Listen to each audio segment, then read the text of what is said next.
പാകിസ്ഥാനും അഫ്ഗാനിസ്ഥാനും തമ്മിലുള്ള സംഘർഷം ഒരു യുദ്ധത്തിലേക്ക് നീങ്ങുമോ എന്ന ആശങ്കയിലാണ് ഇരു രാജ്യത്തെയും ജനങ്ങൾ ഇപ്പോൾ നിൽക്കുന്നത്. താലിബാൻ പാകിസ്ഥാൻ അതിർത്തിയിലേക്ക് കൂടുതൽ സൈന്യത്തെ അയച്ചിരുന്നു. എന്നാൽ ഈ സ്ഥിതിഗതികൾ കൂടുതൽ രൂക്ഷമാവുകയാണിപ്പോൾ. അതിർത്തിയിൽ ഉടനീളം പാകിസ്ഥാന്റെ സൈനിക ചെക്ക് പോസ്റ്റുകൾ താലിബാൻ സൈന്യം കൂടുതൽ ആക്രമിക്കുകയുമാണ്. പാകിസ്ഥാന്റെ നിരവധി സൈനിക സന്നാഹങ്ങൾ തകർത്തതായിട്ടാണ് താലിബാൻ പ്രധാനമായും അവകാശപ്പെടുന്നത്. തിരിച്ചടിക്കാൻ നോക്കിയാൽ പ്രത്യാഘാതം രൂക്ഷമായിരിക്കുമെന്നും അവർ മുന്നറിയിപ്പ് നൽകുകയുണ്ടായി.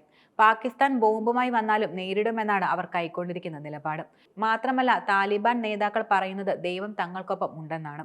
കിഴക്കൻ അഫ്ഗാനിലെ താലിബാൻ ശക്തി കേന്ദ്രങ്ങൾക്ക് നേരെ കഴിഞ്ഞ ദിവസങ്ങളിൽ പാകിസ്ഥാൻ നടത്തിയ ആക്രമണത്തിന് തിരിച്ചടി നൽകാനാണ് അഫ്ഗാനിസ്ഥാൻ ഇപ്പോൾ തയ്യാറെടുക്കുന്നത്. ഈ ആക്രമണം പ്രധാനമായും നടന്നത് താലിബാനോട് അനുഭാവം പുലർത്തുന്ന തഹ്രിക്ക് താലിബാൻ പാകിസ്ഥാൻ എന്ന തീവ്ര സംഘടനയുടെ നേതാക്കളെ ലക്ഷ്യമിട്ടായിരുന്നു. അഫ്ഗാനിസ്ഥാനിലെ ബർമൽ ജില്ലയിലെ പക്തിക പ്രവിശ്യയിൽ പാകിസ്ഥാൻ നടത്തിയ വ്യോമാക്രമണത്തിൽ സ്ത്രീകളും കുട്ടികളും ഉൾപ്പെടെ 46 പേർ കൊല്ലപ്പെടുകയും ചെയ്തിരുന്നു. മരണസംഖ്യ ഇനിയും കൂടാനും സാധ്യതയുണ്ട്.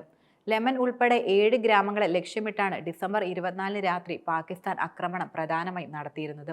ലെമനിൽ ഒരു കുടുംബത്തിലെ 5 പേർ കൊല്ലപ്പെട്ടുവെന്നാണ് പുറത്തുവരുന്ന വിവരം. പാക് വിമാനങ്ങൾ ഈ ആക്രമണത്തിന് പിന്നിലെന്ന ആരോപണമാണ് പ്രാദേശിക വൃത്തങ്ങൾ ഉന്നയിക്കുന്നത്.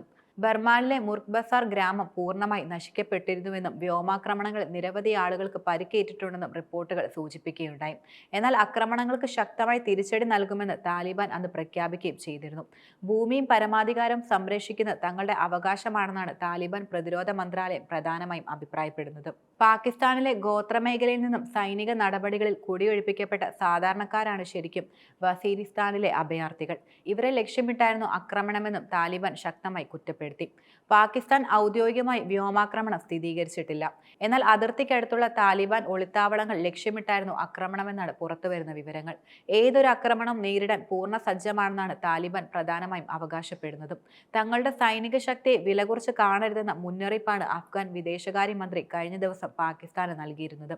പാകിസ്ഥാൻ തങ്ങൾക്കൊരു കാലത്ത് ചെയ്ത സഹായങ്ങൾ ഒരിക്കലും മറക്കില്ലെന്നും എന്നാൽ കഴിഞ്ഞ ദിവസം അഫ്ഗാനിസ്ഥാനിലേക്ക് കടന്നുകയറി നടത്തിയ ആക്രമണം ഒരു തരത്തിലും പൊറുക്കാൻ കഴിയില്ലെന്നുമായിരുന്നു അധികൃതർ വ്യക്തമാക്കിയത്. അമേരിക്കയുടെ നേതൃത്വത്തിൽ ഒരു കാലത്ത് താലിബാനെതിരെ നടത്തിയ ആക്രമണങ്ങളിൽ പാകിസ്ഥാൻ താലിബാന് പൂർണ്ണ പിന്തുണ നൽകുകയും ചെയ്തിരുന്നു. കഴിഞ്ഞ ദിവസം റഷ്യ ഇരു കൂട്ടരോടും ആക്രമണങ്ങളിൽ നിന്ന് മാറി നിൽക്കണമെന്നും ആവശ്യപ്പെടുകയുണ്ടായി.